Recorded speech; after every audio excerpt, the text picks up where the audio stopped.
kinds of voters that Joe Biden is trying to appeal to. So Biden speaks about threats to democracy, avoided mentioning Trump. The DNC clearly doesn't have a problem going after him, though. Take a billboard that we saw outside in Arizona last night, referring to him as a convicted felon, saying he attacked Arizona's democracy. Rick, what are your thoughts when you saw this? What's the strategy here? And are we going to see more of this? The DNC loves its billboards. They love the fact that people, and Trump himself, would be driving and seeing these things. They like to kind of climb into his head.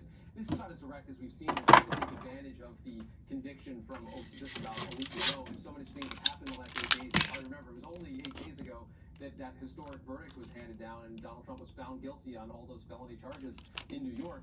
I think the challenge for Democrats and the DNC is to try to package this into something voters can care about moving forward, because the fact of those convictions is going to fade over time. Rick, thanks so much. Thanks, Biden's daughter, Naomi Harris, taking a stand now as her father's defense team begins to lay out the case in this historic gun trial.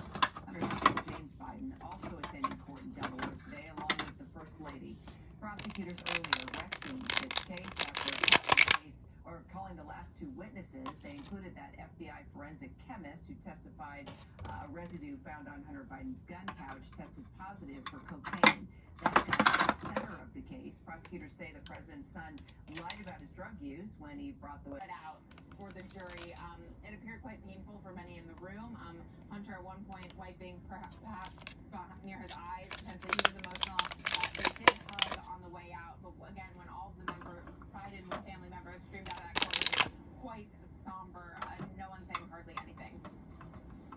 You know, just to follow up on that, Olivia, the family dynamic and what we saw from the very beginning. I mean, what was it? The first day in court with Jill Biden there and other family members. They were getting emotional. There were tears. I mean, if you think about his memoir, and then you think of everything personally that's coming out within this trial, do you think folks are getting lost on the actual allegations of the crimes committed versus just the sad sort of personal tragedy that has happened within this family because of him? Well, unfortunately, Kira, proving that Hunter was an addict at this time and was a drug abuser at this time, they need to show and make the jury believe that because of, his years of behavior, that he was likely abusing drugs during those 11 days when he owned the gun, and they have laid out the years-long pattern of addiction in order to try to prove that, and it has, come to ensnare multiple members of the family. Even today, Joe Biden was in the room, Valerie Biden was in the room, Hunter Biden, of course, was in the room. The struggle, guys. The struggle is real.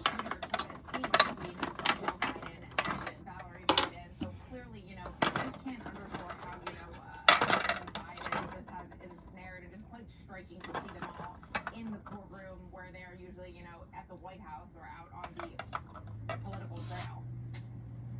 Olivia Rubin, appreciate it. We'll talk throughout the day. Israeli forces have struck yet another UN-run school, leaving at least 3 people dead and 15 injured this time. That's according to both the IDF and Hamas. Israeli forces say the terror group was operating on the grounds of that school.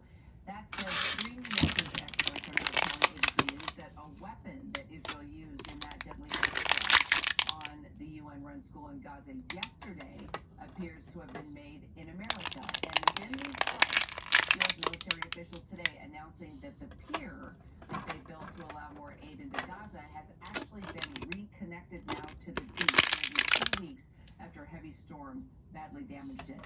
Joining me now, foreign correspondent Marcus Moore in Tel Aviv, along with national security and defense analyst Nick Mulroy. So, Marcus, Israeli officials saying again that Hamas was operating in that school. That's the same thing they said last time they stopped that school. What more are we learning? Well, Kira, we have learned that this particular attack that happened today on yet another school, as you mentioned, resulted in the deaths of 3 people and 15 others were injured. It happened at the Al-Shati refugee camp, which is in the northern part of Gaza, and that is where the IDF says that members of Hamas were working in a container area on that in that property or in that area there, and that's where the strike actually happened. That this was being used as some type of operations center for Hamas, and also that it was a meeting point for Hamas members or terrorists, as the IDF said this evening. Now, this comes after the strike just yesterday on another school, this one in central Gaza, that left 40 people killed. That in that strike, the Israeli Defense Force saying that it was a precise strike using jets, and that they targeted 3 separate classrooms there. Once again, claiming that Hamas was using another school as a base for their operations. Kira. So, Mick, let's move now to the U.S.-built pier, now reconnected. You've been involved with deliveries and efforts to get aid into Gaza. This has been a struggle just to get this pier operating efficiently. Do you have hope now that things are solid?